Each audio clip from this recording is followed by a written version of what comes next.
सभी का हमारे YouTube चैनल पर स्वागत है। जैसे कि आपने हमारी पिछली वीडियो में देखा था कि रस पढ़ा रहे थे, रस को ट्रिक के माध्यम से पढ़े थे।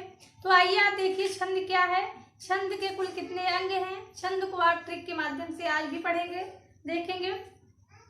तो यदि आप हमारे पिछली वीडियो को ना देखे हो तो नीचे डिस्क्रिप्शन में लिंक दिया गया है, वहां से आप देख सकते हैं। तो चलिए देखिए छंद क्या होता है, छंद के कुल कितने अंग हैं। छंद के कुल 7 अंग हैं। आप लोग तो बचपन से पढ़ते हुए चले आए हैं, छंद पढ़े हैं, रस पढ़े हैं, लेकिन पढ़े भी होंगे और भूले भी होंगे। तो आज एक बार फिर याद कर लिया जाए कि छंद के कुल कितने अंग हैं। वर्ण, मात्रा, यति, गति, तुक, गढ़, चरण। ठीक है, तो वर्ण क्या होता है, मात्रा क्या होता है, यति क्या होता है, गति, तुक, गढ़, चरण। अब इसके बारे में हम बताएंगे। वर्ण जो होता है वह सबसे छोटी ध्वनि है। वर्ण सबसे छोटी ध्वनि है जिसे हम खंडित नहीं कर सकते हैं, जिसे हम खंडित नहीं कर सकते हैं। और वर्ण 2 प्रकार का होता है। जैसे एक ह्रस्व होता है, एक दीर्घ होता है। ह्रस्व में जैसे कह दिया जाए कि अ, इ, उ, और दीर्घ में आ, ई, उ, री, ए, ऐ, ओ, औ। ठीक है, तो यानी कि ह्रस्व वर्ण जो होता है वह ऐसा होता है, ऐसे होते हैं। यानी कि ह्रस्व वर्ण को आप बहुत जल्दी से कह देते हैं। ठीक है, तो इसका हमारा मात्रा क्या हो जाएगा, ह्रस्व का एक मात्रा। और जो दीर्घ होता है वह ऐसा होता है, ऐसे होते हैं। यानी इसमें एक मात्रा और जुड़ गया है ना, तो इसका हमारा 2 मात्रा है, तो इसका हमारा 2 मात्रा का 2 मात्रा लगाएंगे। और इसका चिन्ह क्या होता है, यस की तरीके होता है। कैसे होता है, यस के तरीके। तो वर्ण को तो आप जान गए होंगे कि वर्ण सबसे छोटी ध्वनि है जिसे हम खंडित नहीं कर सकते हैं। वर्ण 2 भागों में बांटा गया है, ह्रस्व और दीर्घ। ह्रस्व में क्या आता है, अ, इ, उ, यानी कि इसको बोलने में हमें कम समय लगता है और दीर्घ को बोलने में अधिक समय लगता है। जैसे अ, यानी कि ह्रस्व हमारा क्या है, कैसे है, अ, और इसका मात्रा हमारा ऐसे रहेगा। और जो ये आ है इसका मात्रा कैसे रहेगा, ऐसे रहेगा। ठीक है, यानी कि यस के तरीके रहेगा। इसका मात्रा हमारा 2 माना जाता है। क्या माना जाता है, 2 माना जाता है। और मात्रा किसे, अभी मात्रा की बात आई, अब मात्रा किसे कहते हैं, स्वरों के उच्चारण में जो समय लगता है, स्वरों के उच्चारण में जो समय लगता है उसे ही मात्रा कहते हैं। यति किसे कहते हैं, यति छंदों को पढ़ते समय जो कॉमा लगा रहता है, ऐसे लगा रहता है ना, छंदों को पढ़ते समय जो कॉमा लगा रहता है उसे ही हम यति कहते हैं। अच्छा ठीक है, जो कॉमा की बात आई तो हिंदी, ये तो कॉमा तो इंग्लिश में कहते हैं और हिंदी वाले भी कहते हैं। तो इसको पेपर में ये भी आता है कि यह कौन सा चिन्ह है, तो यह कौन सा चिन्ह है, अल्प विराम है। क्या है, अल्प विराम। यानी कि छंदों को पढ़ते समय जिस स्थान पे हमें अल्प विराम मिलता है उसे ही हम क्या कहते हैं, यति कहते हैं। और गति किसे कहते हैं, छंदों को पढ़ते समय, अच्छा ठीक है, पीछे देख लीजिए एक बार कि यति आप समझ गए कि नहीं समझ गए, एक बार फिर से देखिए। यति किसे कहते हैं, छंदों को पढ़ते समय जिस स्थान पे हम क्या रहता है, अल्प विराम रहता है, या हम विश्राम करते हैं, विराम लगा रहता है, उसे ही हम यति कहते हैं। और गति किसे कहते हैं, छंदों को पढ़ते समय क्या है, गति यानी कि प्रवाह या लय की अनुभूति होती है। छंदों को पढ़ते समय एक प्रकार की लय या प्रवाह की अनुभूति होती है। यानी हम रफ्तार में जो पढ़ते हैं उसे ही हम क्या कहते हैं, गति कहते हैं। तुक किसे कहते हैं, तुक क्या है, तुक तो आप जानते ही होंगे। तुक यानी कि बढ़िया तुक कहते हैं, बढ़िया तुक बैठाओ है, क्या कहते हैं, बढ़िया तुक बैठाइए। तो यानी कि उसी प्रकार के इसमें तुक छंद में है कि तुक किसे कहते हैं। इसमें कह रहे हैं कि छंदों के पद के अंत में जो समानता पाई जाती है, जो समान रूप से एकदम एक ही तरीके के वर्ड होते हैं, उसे ही हम क्या कहते हैं, तुक कहते हैं। छंदों के पद के अंत में जो समानता पाई जाती है उसे ही हम क्या कहते हैं, तुक कहते हैं। और गढ़ किसे कहते हैं, गढ़ तो आप वो बचपन से पढ़ते हुए चले आए हैं कि यमा ताराज भांसल का ट्रिक। तो गढ़ तो भैया हमारे कितने हैं, यानी कि सबसे पहले हम ये देखेंगे कि वर्णों के समूह को ही हम गढ़ कहते हैं। वर्णों के समूह को ही हम क्या कहते हैं, गढ़ कहते हैं। गढ़ 3 प्रकार का होता है, यानी कि गढ़ तो 8 प्रकार का होता है, लेकिन उसमें 3 वर्ण रहते हैं, ठीक है। तो जो हमारा ट्रिक है यमा ताराज भांसलगा, यमा तारा यानी यगड़ मगड़ तगड़ रगड़ जगड़ बगड़ नगड़ सगड़, यानी हमारे 8 हैं, ठीक है। तो उसी को हम क्या कहते हैं, गढ़ कहते हैं। वर्णों के समूह को ही हम क्या कहते हैं, गढ़ कहते हैं। चरण क्या है, अब हम चरण की बात करेंगे कि चरण क्या है। तो भैया चरण को हम पाद भी कहते हैं। क्या कहते हैं, चरण को पाद भी कहते हैं। पाद 2 भागों में बांटा गया है। पाद 2 प्रकार का होता है, एक सम चरण और दूसरा क्या होता है, विषम चरण। तो सम चरण कौन सा है और विषम चरण क्या है। प्रथम और तृतीय चरण को हम विषम चरण कहते हैं, और द्वितीय और चतुर्थ चरण को हम क्या कहते हैं, सम चरण कहते हैं। तो इसको तो आप समझ गए होंगे कि चरण क्या है। एक बार चरण फिर से देख लीजिए, चरण क्या है। चरण को हम पाद भी कहते हैं, चरण को हम पाद नाम से भी जानते हैं। चरण 2 भागों में बांटा गया है, एक विषम चरण और एक सम चरण। प्रथम और तृतीय चरण को हम क्या कहते हैं, विषम चरण कहते हैं, और द्वितीय और चतुर्थ चरण को हम क्या कहते हैं, सम चरण। छंद के प्रकार, छंद के, अब यहाँ छंद के तो अंग थे, अब हम छंद के प्रकार पढ़ेंगे। छंद के प्रकार कौन कौन से हैं। तो भैया छंद के प्रकार है मात्रिक छंद, वर्णिक छंद और मुक्तक छंद। मात्रिक छंद, वर्णिक छंद और मुक्तक छंद, ठीक है। मात्रिक छंद कौन कौन सा है, यानी मात्रिक छंद किसे कहते हैं, मात्राओं की रचना पर, मात्राओं की गणना पर आधारित छंद क्या कहलाता है, मात्रिक छंद। मात्रा की गणना पर, जो गणना मतलब गिनती, यानी जो हम मात्राओं को गिनते हैं उसी छंद को हम क्या कहते हैं, मात्रिक छंद कहते हैं।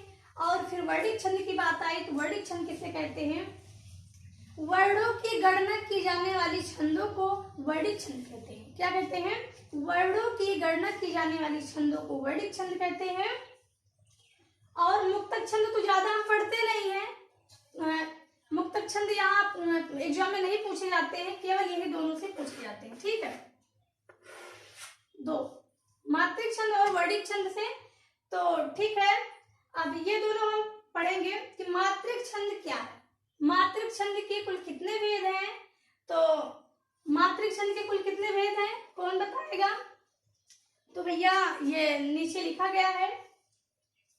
तो इसका हमारा एक ट्रिक है, चौपारो गीत हर गीतिका समान है। यहाँ स्थान नहीं था इसीलिए जो है ट्रिक नहीं लिख पाए। तो इसका हमारा ट्रिक है, आप नोट कर सकते हैं, चौपारो गीत हर गीतिका समान है। चौपारो गीत हर गीतिका समान है। तो चौपारो यानी चौपाई, ठीक है। रोला, चौपारो रोला, गीतिका गीत हर गीतिका समान, यानी गीत से गीतिका, हर गीतिका समान मतलब सम मात्रिक छंद। क्या, सम मात्रिक छंद, यानी कि जो सम मात्रिक छंद है वह क्या है, चौपारो गीत हर गीतिका समान है। आपका ट्रिक है, यानी कह रहे हैं चौपारो गीत हर गीतिका समान है। तो जो समान है वह क्या है, सम मात्रिक छंद है। और सम मात्रिक छंद में क्या होता है, वर्णों की जो समानता पाई जाती है। एक मतलब क्या है कि चारों लाइन 4 चरण होते हैं, सम मात्रिक छंद में 4 चरण होते हैं। सम में एक चरण में जितनी मात्राएं होती है उतना तीनों चरणों में होती है, यानी चारों चरणों में एक समान होती है, ठीक है। तो सम मात्रिक छंद तो ये आपका क्या है, चौपाई है।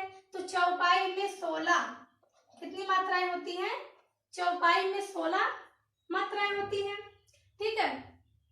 फिर क्या है, गीतिका रोला, रोला में कितनी होती है, 24 मात्राएं। जब उस लाइन को आप पढ़ेंगे और मात्राओं को गिनेंगे, ठीक है, जैसे कि मात्राओं को जब आप गिनेंगे तो कैसे गिनेंगे इसको भी जानना है, क्योंकि हम यहाँ पे क्या बताए थे, जो आ होता है यानी जिसको हमको समय लगता है पढ़ने में, उसमें एक मात्रा लगता है जिसमें ज्यादा समय लगता है। हरस्व से 2 गुना समय लगता है, उसमें 2 मात्राएं लगती हैं। ठीक है, तो जैसे कह दिया जाए यहाँ पे अगर आप लगाएंगे तो यहाँ पे ऐसे लग जाएगा, लघु रहेगा, और यहाँ भी लघु रहेगा, और यहाँ क्या है, ये आ का मात्रा दिखाई दे रहा है ना, तो यहाँ हमारा तुरंत जो है गुरु हो जाएगा। और इस पे छोटी की मात्रा है, इसीलिए हमारा लघु ही रहेगा। और यहाँ क्या है, का है, तो यहाँ भी लघु रहेगा। तो ऐसे ही चौपाई में आपको केवल मात्रा लगाना है। अगर मात्रा लगाने पर हमारा 16 मात्रा आ गया तो आप वहाँ क्या मानेंगे, कौन सा छंद, चौपाई छंद। तो उसी प्रकार से आप गिनते चले जाएंगे। और छंद जो है, तो रोला में आपको 24 मात्राएं मिलेंगी, गीतिका में आपको 26 मात्राएं मिलेंगी। ठीक है, गीतिका में आपको कितनी मात्राएं मिलेंगी, 26 मात्राएं मिलेंगी। हर गीतिका में कितनी मात्राएं मिलेंगी, 28 मात्राएं। हर गीतिका में आपको 28 मात्राएं मिलेंगी। और फिर आ गया अर्ध सममात्रिक छंद की बात। तो मात्रिक छंद भैया, इसको तो आपको हमको लगता है थोड़ा मिस्टेक हो गया बताने में। तो मात्रिक छंद में क्या है कि मात्रिक छंद 3 प्रकार का होता है, सममात्रिक छंद, अर्ध सममात्रिक छंद और विषम मात्रिक छंद। सममात्रिक छंद किसे कहते हैं, जो समान होता है, उसको तो आप पढ़ लिए। लेकिन अर्ध सममात्रिक छंद क्या होता है, जिसमें अर्ध मतलब आधा, ठीक है, अर्ध मतलब आधा, सम मतलब समान, यानी जो आधा समान हो, आधा सम हो और आधा विषम हो, उसे हम क्या कहते हैं, अर्ध सममात्रिक छंद। तो यानी कि अर्ध सममात्रिक यानी कि पहला और तृतीय अलग हो और दूसरा चौथा अलग हो। तो यहाँ क्या है, जैसे दोहा आप पढ़ते हैं, दोहा में कुल कितनी मात्राएं होती हैं उसको भी आप पढ़ते हैं, यानी प्रथम और तृतीय में 13 होता है, द्वितीय और चतुर्थ में कितना होता है, 11 होता है। सोरठा में 11 होता है, 13। ठीक है, लेकिन कुछ पेपर में यही से ज्यादा क्वेश्चन उठाए जाते हैं, इसलिए क्योंकि लोग भूल जाते हैं कि दोहा में 13 है कि सोरठा में 13 है, या सोरठा में 11 है या दोहा में 11 है, पहले प्रथम और तृतीय। तो इसको आप ध्यान से देखिएगा, तभी समझ में आएगा। या नहीं है कि आप जो है नहीं समझ में आएगा, जब आप बढ़िया से देखेंगे ध्यान से तभी समझ में आएगा। ठीक है, तो दोहा में क्या, दोहा कैसे आप जानेंगे कि दोहा में 13 है, जो दोहा है और जो सोरठा है। ठीक है, दोहा, अब देखिए इसमें क्या है, 2 शब्द हैं, क्या है, 2 शब्द हैं, लेकिन इसमें पहले 13 आया, क्यों। और इसमें सोरठा जो है, सोरठा में ये इसमें 3 शब्द हैं, क्या है, 3 शब्द हैं, 1 2 3, यानी 3 वर्ड हैं। तो इसमें 1 2 3 3 वर्ड हैं, तो इसमें क्या आया है, 11। तो इसको आप ये ध्यान देना कि जो छोटे हैं वो क्या है, खोटे हैं। जो छोटे हैं वो खोटे हैं। वैसे कहा जाता है कि जो लोग छोटे होते हैं वो बहुत खोटे होते हैं, क्यों। तो उसी प्रकार से भैया ये भी छोटे हैं और देखने में बहुत खोटे लग रहे हैं न, इनका अंक ज्यादा है सोरठा से।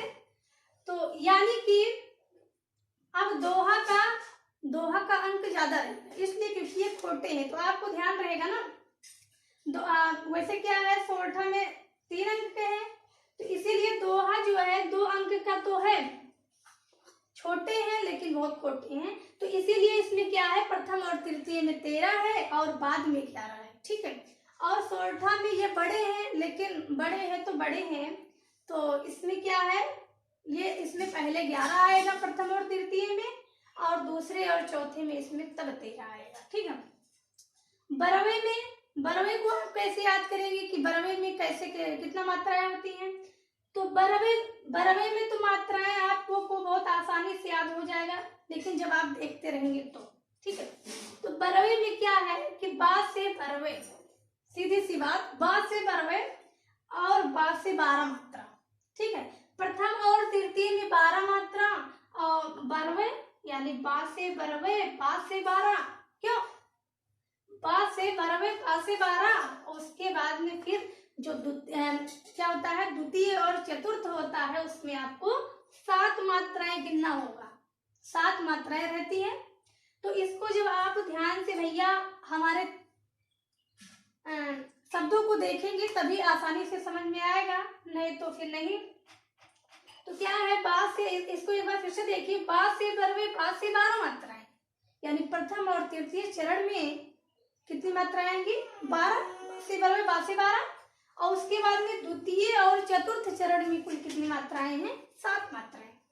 और उल्लाला में कितनी मात्राएं हैं, उल्लाला में तो भैया 15, 13 याद करना पड़ेगा, इसलिए याद करना पड़ेगा क्योंकि उल्लाला आप देख रहे हैं बहुत ज्यादा, इसमें बहुत बड़ा शब्द है, तो बहुत बड़ा शब्द है तो बहुत बड़ा अंक भी है, इसको भी देख रहे होंगे।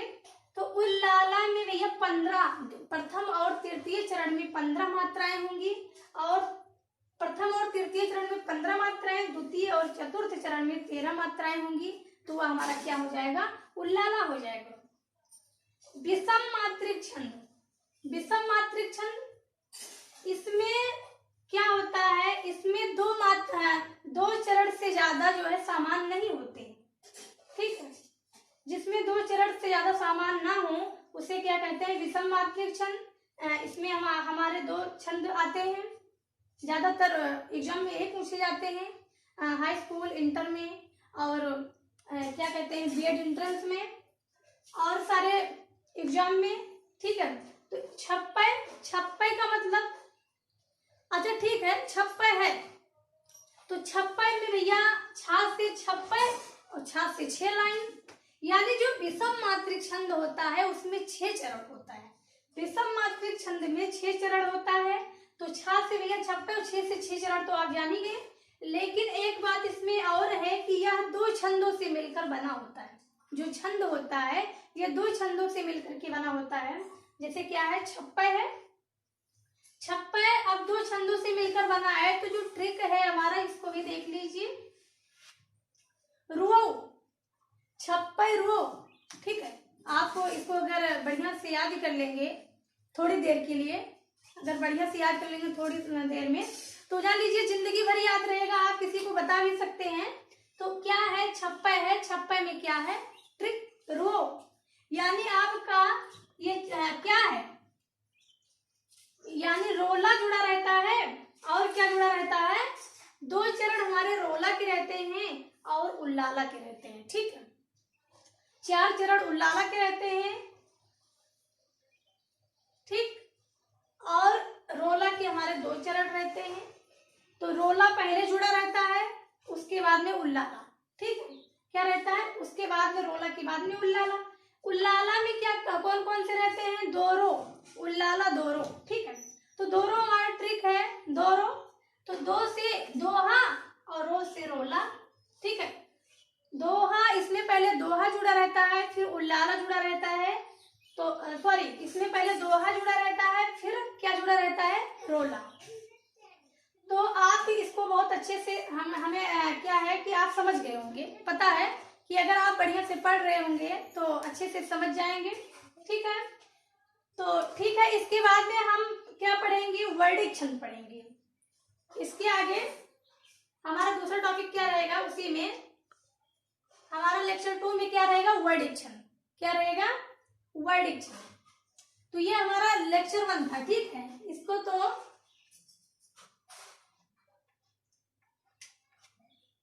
लेक्चर 1, ठीक है, लेक्चर 1 में हम इतना पढ़े, अब लेक्चर 2 में हम क्या पढ़ेंगे, वर्डिक छंद पढ़ेंगे।